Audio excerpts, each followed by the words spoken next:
In April 2025, a news report sliced through the polished image of the Pawn Star celebrity like a cold, sharp blade, a man once adored by millions for his sharp business wit. He was arrested, accused of being the mastermind behind an international criminal organization.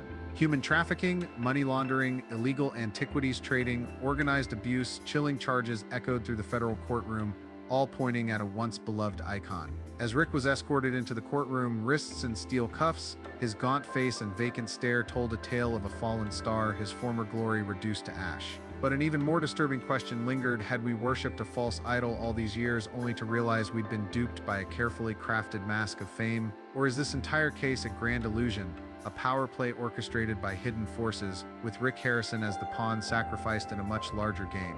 Join us as we step inside the courtroom where the curtain begins to lift and the truth starts to bleed through. The federal courtroom in Las Vegas was cloaked in a suffocating silence, the air seemingly frozen as the doors swung open. All eyes turned to the man who entered, Rick Harrison, the pawnshop king of Pawn Stars, once beloved by millions for his charm and uncanny ability to appraise the rarest of artifacts. But today, Rick was no longer a shining television icon. He stood as the defendant in a grim criminal trial, facing allegations tied to an international crime empire. The once vibrant face familiar to audiences was now gaunt, etched with deep lines carved by time and pressure. His once perceptive eyes, known for spotting hidden treasures, now appeared hollow, lifeless. His footsteps, slow and heavy, carried the weight of what seemed like an entire mountain of guilt. The 200-page indictment was a cold, gleaming blade that laid bare a sinister network: human trafficking, illicit antiquities trade, money laundering, and organized abuse. The gold and silver pawn shop, long seen as a symbol of the American dream, was now revealed as the beating heart of a criminal machine. The valuable antiques once carefully presented by Rick on television were now suspected of being mere covers for coded human lives, people imprisoned, cataloged, and exchanged like merchandise. Ledger books hidden in Rick's safe told a chilling story. Scribbled notes like "Rare Item 1974" didn't refer to vintage timepieces, but to trafficking victims. Encrypted emails from Serbia and Dubai unveiled transactions of looted Syrian relics, like a shipment of Persian ceramic vases worth $120,000 smuggled through Istanbul. Cash transactions laundered through Las Vegas casinos, $200,000 cleaned in just 3 weeks, all traced back to the glowing lights of his pawn shop. Testimonies from victims and witnesses struck like knives, shredding Rick's public image and raising terrifying questions about what lay beneath. Jane, a young woman rescued in Reno, recounted through trembling lips during interrogation: "They called me an antique item, code number 1974. I heard crying from the wooden crates in the dark." A former employee, voice choked with emotion, admitted he controlled everything. "He called it special business, but I knew something was wrong." These chilling details painted a portrait of a stranger, a Rick Harrison not as a television star, but as the mastermind behind a ruthless network. Yet when prosecutors displayed a sprawling financial diagram with Rick at the center of a web of crime, one question hovered in the air: was this the truth, or a perfectly orchestrated performance? The hashtag #Rick Harrison death sentence spread like wildfire before the trial, fueled by leaks from anonymous sources. Could Rick simply be a pawn in a much larger game, thrust into the eye of the storm to protect the real puppeteers? But what if it was all a trap? Rick Harrison, the pawnshop king of Pawn Stars, who once captivated millions with high-stakes auctions and sharp deals, now stands accused of masterminding a criminal empire, human trafficking, illicit antiquities trade, money laundering, and organized abuse. But how could a public figure constantly under the scrutiny of cameras and fans run such a complex criminal network for 5 years without anyone noticing? That question haunted the federal courtroom in April 2025, where Rick stood silent and gaunt, his eyes vacant. Then the irregularities began to surface. Details about the FBI's Pale Pawn operation leaked on X before Rick's arrest, with the hashtag #Rick Harrison death sentence spreading like wildfire, sending the media into a frenzy. News articles quoted anonymous sources describing surveillance footage and handwritten ledgers, yet none of the evidence could be independently verified. A key witness, who claimed to be a trafficking victim, vanished shortly after testifying. Was this FBI negligence or the signs of a calculated smear campaign? Further doubt arose with the emergence of linked companies. RH Acquisitions LLC, allegedly a front for Rick, traced back to shadowy figures in Dubai and Serbia. Their names were unknown, but their ties to powerful conglomerates were undeniable. One leaked encrypted email revealed Rick had signed off on a $120,000 shipment of Persian ceramic vases, yet he never received the goods. Was Rick merely a puppet, drawn into a network meant to shield a far more dangerous organization? A trembling former gold and silver employee confessed, Rick didn't control everything. Someone else was calling the shots. The boldest theory? That Rick was just a front, a fall guy, used to take the fall for a criminal mastermind. The fame of Pawn Stars, once a perfect shield for crimes, might have become a double-edged sword, turning Rick into an easy target for destruction.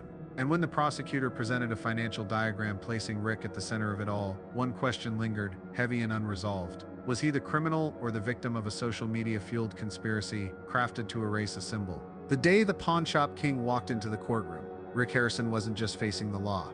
The media and the public had raised their judgmental blades high. Tabloid headlines flooded the airwaves. Pawn Stars starhead's human trafficking empire.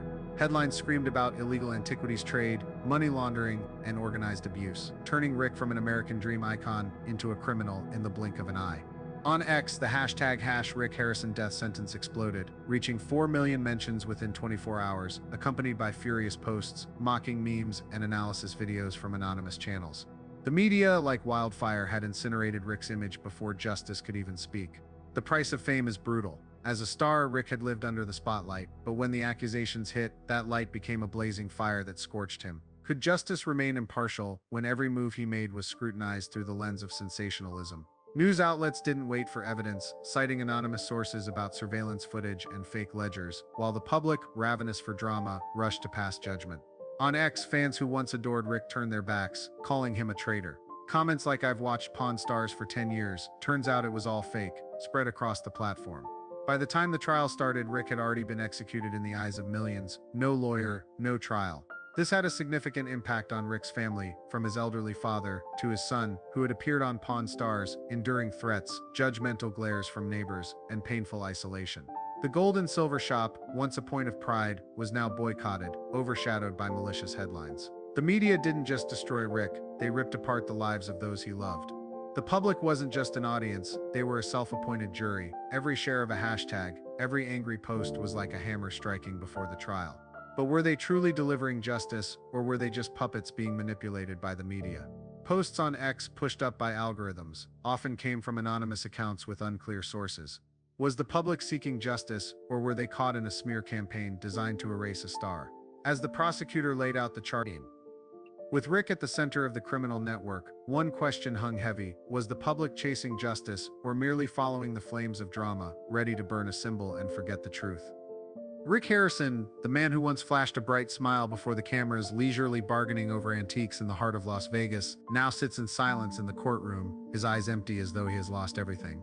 The old videos, where Rick tells stories of history and teases his colleagues, which once convinced millions that he was a legitimate businessman, are now viewed with suspicion. Had we been watching a cleverly staged play all along? Rick is pragmatic, true. Rick is smart, undeniably. But are these traits enough to suggest he masterminded an international human trafficking and money laundering network, or was he merely a worker in a project designed by someone else? There are encrypted emails, surveillance footage, handwritten ledgers, but also too many gaps, too many murky details yet to be revealed. We see part of the truth, but the rest could very well be obscured by hands more powerful than Rick's. But a surprising detail from the FBI has only deepened the suspicions. A secret list of powerful figures, from tycoons to high-ranking officials, was found to be linked to the illegal antiquities trade. These names, hidden behind shady deals in the Middle East, could very well be the clear motive to make Rick disappear. As a television star, Rick is the perfect target to distract public attention, concealing their secrets. The gaps in the charges, the timely leaks of rumors, only reinforce the theory: Rick may not be the criminal mastermind, but the victim of a drama orchestrated by someone else. In a world where the media shapes perceptions and justice often lags behind the viral spread of a hashtag, we must ask ourselves, who is Rick Harrison? A cold, dark architect manipulating audiences for over a decade, or a loyal pawn caught in a game he couldn't even fully see? When the spotlight fades, only one haunting question remains: are we witnessing the downfall of a villain or the triumph of deception?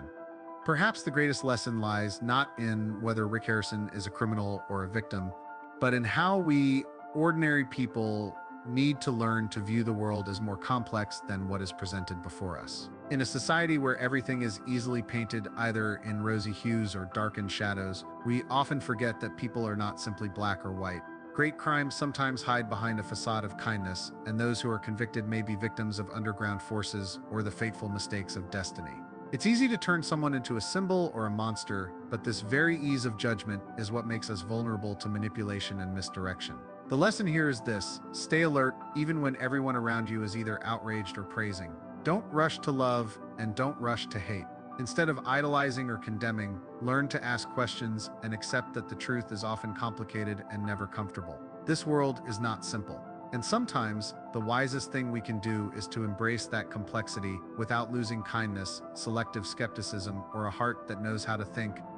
In the end, Rick Harrison's case is not just the downfall of a television icon, but also a warning about how the truth can be obscured beneath a glossy surface. Allegations of human trafficking, money laundering, and organized crime have revealed the dark side of a man once beloved. However, this also raises a bigger question. Have we truly seen the whole truth, or is this just a part of a deeper conspiracy? A whirlwind of rumors clouding everyone's judgment. And is Rick Harrison really the culprit, or merely a pawn in a power game we don't fully understand? Has this story ended, or is it just the beginning of a greater secret waiting to be exposed?